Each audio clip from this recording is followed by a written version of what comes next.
This is a problem right now. It's happening to kids. And in a few years, these kids are going to look back and they're going to wonder why the whole of society lied to them. Why everybody told them, oh no, you will turn into a real boy. You'll be able to stand up and... Was it really, I mean, you mentioned John. I can't, as you know, I can't talk too much about John particularly, but I don't know Adam Buxton. He was who John was talking with. And Adam, to me, I used to love his podcast. For non-Brits, this is a comedian in the UK who he made some sketches and things and has a great podcast, or good podcast. He was one of the early adopters of podcasting, I think.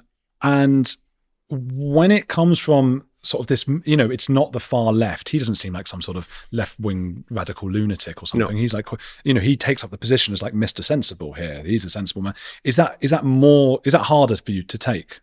Well, the hardest thing to take is that he was a close personal friend, and we spent year after, he lived in Norwich when I lived in Norwich, and we spent year after year visiting his house and hanging out. And then, what I always find amazing is people who don't have the curiosity to investigate the issue themselves or the grace to call me and talk to me about it, So these are people who, and again, the reason they don't do any of this is because they don't want to know, because they know it will get them in trouble, But the least you could do, if you're in that position, is not throw other people under the bus who are braver than you, So whenever people come out, I add them to a little list, and I say, okay, I can talk about you now. I can tell people everything I think about you, I know that feeling. Yeah. You wait for somebody to write about you. It's like, aha, okay, we'll get all the cobwebs out now, all the truths. But what's worse is with people like Bill Bailey, who he's another one. He's seen as sort of middle ground, sensible intelligentsia. Guy. But then, like he threw me under the bus in an interview, and I rang him and I said, "Why are you doing that? What do you disagree with?" And I can't remember how the conversation went. I was too angry to call him, so I shouldn't have called him at that point. But I remember I was saying, but, young girls are being mutilated in gender clinics. Women are losing sports, women are losing their jobs for objecting to all this. Do you not agree that this is all bad? And he goes, but why did you get into it, Graham? Why did you get into it? And I'm like, what? What are you talking about? There really is an idea among these men that women are just, I don't know, it's like, they're like some kind of people who live in an extra dimension, and they don't really have to worry about them. Well, I think, and this is their wives and children. I think the thing is, we can never, from history, we can never underestimate how strong the pull of fitting in with any kind of mass delusion. We've seen, we've never had, I think, a mainstream of society that hasn't at least held one incredibly silly, ridiculous, or insane belief. Or it could have been slavery. It could have been the races are different, and we should kill them all, and all that. It could have even been like the casting couch was acceptable in Hollywood. That was one belief that people held, and that was just like, that's fine.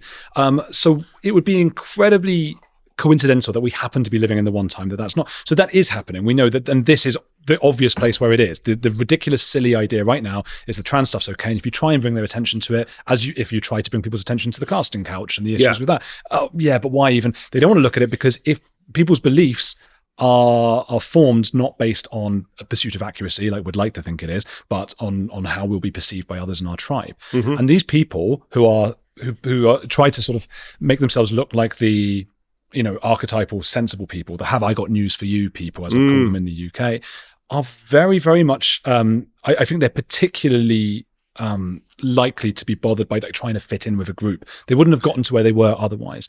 And I know this because, I listened to Adam Buxton, and I don't listen to him now because of his episode with Robbie Williams. And I don't know if you've heard that, or if people heard that.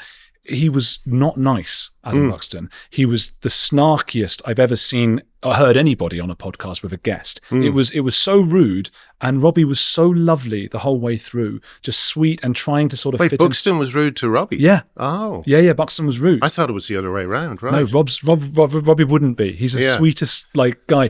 Buxton was rude because it was important for Adam Buxton, I felt in that moment. And if Adam Buxton's listening, he feels this wasn't it, I'm happy to have the conversation. But it felt like it was important for Buxton to show that he was cool. Yeah. And Robbie Williams is a pop star. Yeah. So it was all very like, well, I used to listen to Oasis and all that back in the day, and we thought you were a bit this and that. And every time Robbie was trying to sort of plead to him the whole way through, and Buxton was rude and horrible. And I thought, you're someone who's not looking for truth here. You're looking to show people listening that you're cool.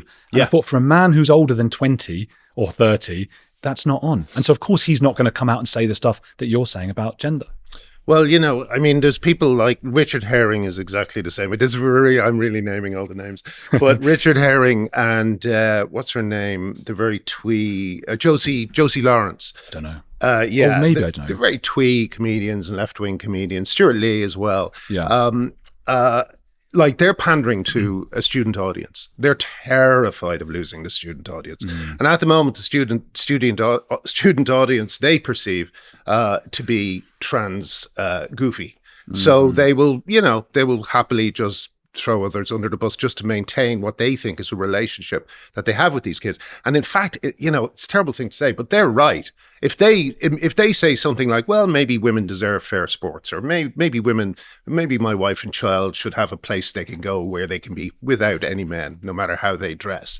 They know that the instant they say that, they've lost that audience. They've lost that audience. And they're not cool in their cool. It's not just, I think there's a monetary thing you're saying, and I think there's still this cool thing. I mean, Stuart Lee. Is desperate hanging on to youth and, Stuart Lee's desperate to be cool. I mean, he always was that way. The anti-mainstream comedian who's on the BBC all the time. When you're a big hit on the BBC, you're probably not as alternative as you might think you are, is what I would say to the left-wing Stuart Lee. Yeah.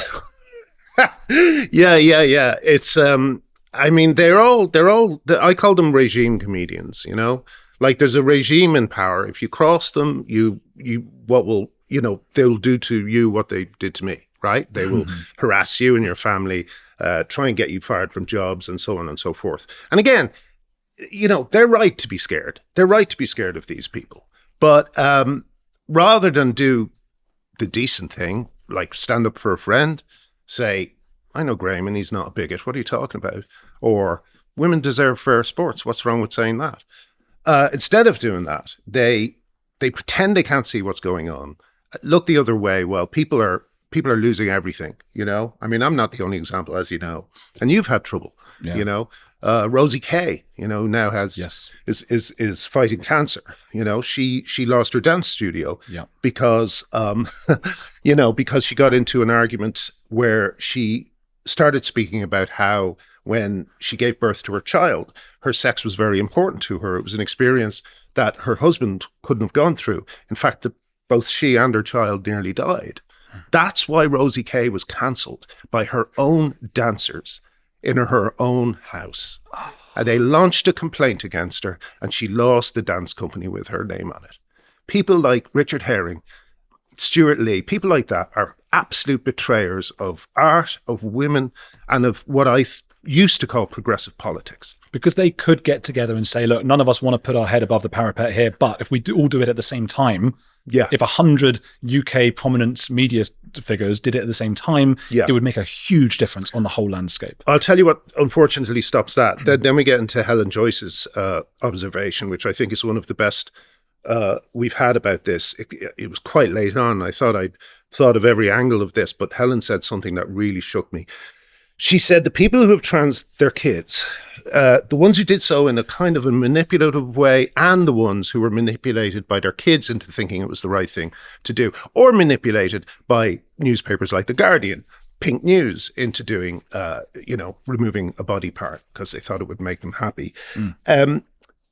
Those parents, Helen pointed out, are going to fight to the bitter end to avoid thinking about the fact that they've hurt their child for no reason, that they've hurt their child for a fad, in much the same way that Beanie Babies were a fad, They've hurt their child permanently for something that's not going to be around in 10 years' time, Those people are the most dangerous people in this fight because they are in every organization, they're in every Facebook group of friends, and if anyone steps out of line, that's it. They start to go for them in whatever way they can think of, including attacking their livelihood. Because otherwise they've mutilated their child for no reason. Exactly. And unfortunately, the friends of this parent are not going to confront their friend. The friends of this parent are going to keep their head down because they want to go to the wedding next week, or they want to go to that dinner party in 2 months, you know? But they won't say anything because, you know, it could destroy their whole social group.